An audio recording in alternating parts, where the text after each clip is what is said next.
Olá pessoal, tudo bem? Sejam todos bem-vindos à nossa sala virtual. Sejam todos bem-vindos a mais um vídeo aula de história. Falaremos hoje de um dos mais importantes assuntos, de um dos mais complexos assuntos da história, que é a Revolução Russa de 1917. A Revolução Russa de 1917, que tem implicações diretas com os acontecimentos dos dias atuais. Daí a importância de nós estudarmos com muita atenção, com muitos detalhes, o desfecho desse grande acontecimento da história da humanidade, que foi a Revolução Russa de 1917. A Rússia é um país estrategicamente importante na geopolítica do mundo, seja para os nossos dias, seja para os dias anteriores, ou seja, na história passada. Lembrando a vocês que o todo-poderoso Napoleão Bonaparte sofreu as suas primeiras derrotas ao invadir a Rússia. Da mesma forma, o todo-poderoso Adolf Hitler sofreu as suas primeiras e decisivas derrotas ao invadir a Rússia. Então nós estamos falando de um povo estrategicamente importante para a compreensão do mundo atual. Ainda lembrando da Rússia, que é o país em extensão territorial, o maior país do mundo. Então não é um país qualquer, geograficamente falando, politicamente falando, culturalmente falando e, enfim, historicamente falando. Falaremos então das condições que antecederam a Revolução de 1917. E a primeira condição que nós vamos falar é política. Politicamente falando, a Rússia era governada por uma monarquia absolutista. Uma das últimas monarquias absolutistas que sobreviveu todo aquele desfecho da Revolução Francesa. Os ideais iluministas da Revolução Francesa que se contrapôs ao absolutismo. A monarquia absolutista da Rússia pertencia à dinastia dos Romanov, uma das dinastias mais duradouras, uma das dinastias que mais tempo permaneceu no poder, cerca de 300 anos. E o seu último imperador, que foi derrubado no contexto da Revolução Russa de 1917, foi o czar Nicolau II. Czar é o título pelo qual os imperadores russos eram chamados. Assim como na Roma Antiga, os imperadores eram chamados de César. Muito bem, então Nicolau II é tido na visão dos historiadores como um homem, um político fraco e que recebia as ordens, a influência da sua esposa, salvo engano, Alessandra, que por sua vez recebia a influência de um homem místico, alguns chamavam de bruxo, Rasputin. Rasputin influenciava Alessandra, que por sua vez influenciava as decisões de Nicolau II, que por sua vez influenciava a Rússia. E Rasputin, dado a influência dele na vida palaciana dos Romanov, ele acabou contraindo poderosos e inúmeros inimigos. Então, politicamente falando, a condição da Rússia antes da Revolução era uma monarquia absolutista, pertencente à dinastia dos Romanov, sendo o seu último governante, representante desta dinastia Romanov, Nicolau II. Economicamente, a Rússia, antes de 1917, era um país também atrasado. Se na Europa já estava se vivendo o auge da segunda revolução industrial, a Rússia era um país ainda semi-feudal, ou seja, a maioria da população estava vivendo, grande parte, com traços da servidão. Portanto, a maioria da população russa era camponesa, analfabeta, mal alimentada, mal remunerada, etc.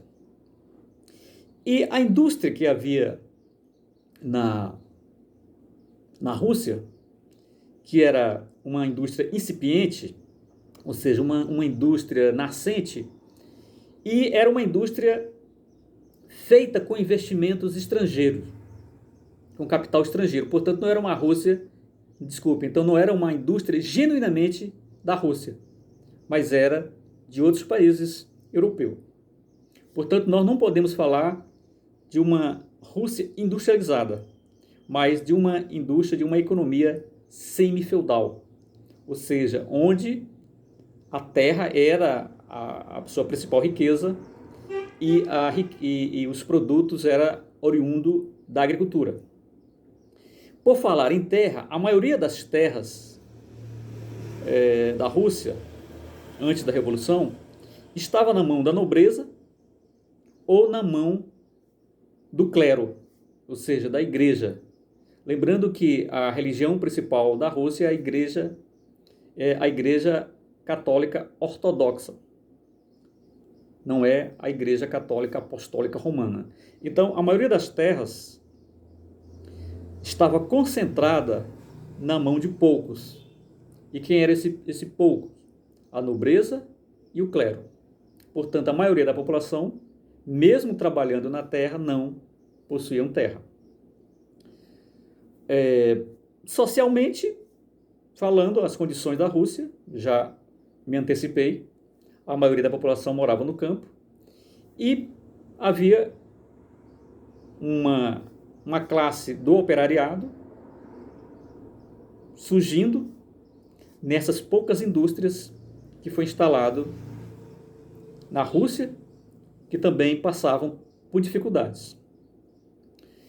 Outro aspecto importante, ainda falando dos antecedentes. A Rússia se envolveu numa guerra contra o Japão em 1905. Uma guerra em que disputava a região da Manchúria, da China, que era pretendida também pelos japoneses. Então, em qualquer situação, uma guerra, ela agrava as condições de vida da população. Então, se eu estou falando que a Rússia, a maioria da população russa vivia em péssimas condições, morando no campo, uma guerra travada contra o Japão vai agravar essas condições. E essas péssimas condições levaram a população a se dirigir ao palácio do governo, reivindicando melhorias nas condições de vida. E eis que o governo recebe essa população dando ordem para que as suas tropas militares atirassem contra a população que estava reunindo lá pacificamente. Milhares de pessoas foram mortas. E esse acontecimento ficou conhecido como Domingo Sangrento. Então, esse episódio, Domingo Sangrento, vai ser um dos episódios chaves para compreendermos o crescimento de revolta na população, o crescimento de crítica a um governo que era considerado fraco por muito, Sentimento este que vai ser capitaneado pelos opositores do regime de Nicolau II. E por falar em opositores, nós vamos citar aqui dois partidos políticos que são importantes no desenrolar, no desdobramento da Revolução Russa de 1917. Os mencheviques e os bolcheviques. Esses dois grupos faziam parte antes de um mesmo partido político e que acabaram se divergindo e formando os mencheviques, que em russo significa minoria, e os bolcheviques, que em russo significa maioria. Quais as diferenças ideológicas ou divisão, estratégia de um para o outro? Podemos dizer que os mencheviques eles eram mais moderados. Eles queriam fazer a revolução, mas essa revolução ela teria que acontecer por etapas. Não de uma forma rápida ou de uma forma muito drástica. Eles entendiam que precisava preparar terreno. Por isso eles eram mais moderados quando comparado com os bolcheviques. Os bolcheviques eles eram mais radicais. Eles queriam mudanças mais imediatas. E que nessas mudanças imediatas, eles deveriam contar apenas com os camponeses, com os operários e com a intelectualidade para fazer a revolução. Muito bem. Desses dois grupos, o primeiro a fazer a revolução foram os mencheviques. Então a Revolução Russa tem dois momentos importantes. A Revolução de Fevereiro, ou a Revolução dos Mencheviques, que derrubou o governo de Nicolau II. Ao mesmo tempo em que ele derruba o governo de Nicolau II, eles criam um governo provisório. E como era de se esperar, pelo menos por parte dos bolcheviques, os mencheviques não atenderam os anseios, as reivindicações da ala mais radical do contexto da oposição russa, que eram os bolcheviques. E uma das reivindicações dos bolcheviques que contrariou e muito os bolcheviques foi a permanência da Rússia na Primeira Guerra Mundial. Nós temos que lembrar que a Rússia estava participando da Primeira Guerra Mundial ao lado da Tríplice Entente. Vale salientar aqui que a participação da Rússia na Primeira Guerra Mundial foi um fracasso. Soldados mal preparados, mal armados, inclusive mal orientados. E quem estava à frente era exatamente Nicolau II, influenciado por Rasputin, que fez a cabeça da esposa, que ele é que deveria assumir as tropas. E ele não tinha habilidade suficiente para orientar, exercer liderança sobre a tropa. E enquanto ele estava no fronte de batalha, Rasputin estava deitando e rolando lá no palácio. Pelo menos é o que se fala as más línguas. Muito bem, então, a primeira fase da Revolução Russa acontece em fevereiro. Em fevereiro, pelo calendário russo. Quem toma o poder? Os mencheviques. E quem dos mencheviques assume o poder? O líder? Kerensky. É nesse contexto que Nicolau II perde o poder. Terminava aí uma dinastia que governou a Rússia durante 300 anos, a dinastia dos Romanov. Muito bem, em outubro vai acontecer a segunda fase da Revolução, que é a fase mais radical, que é a fase que nós vamos chamar da Revolução Socialista propriamente dita, que foi a tomada do poder pelos bolcheviques. Muito bem, então, em outubro de 1917, liderado por Lenin é o grande líder dos bolcheviques, enquanto Kerensky foi quem assumiu o poder da Rússia na primeira fase, na Revolução de Fevereiro, ou a Revolução Menchevique.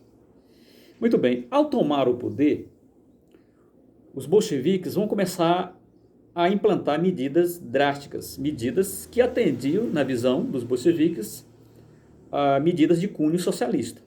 E o que significa isso? A estatização da economia, a estatização das empresas. O que significa isso? Que todas as empresas que eram privadas passam a pertencer ao Estado. Uma das características do socialismo, para diferenciar do capitalismo, importante que a gente deixe claro, é que o socialismo ele prioriza a empresa pública, enquanto o capitalismo ele prioriza a empresa privada.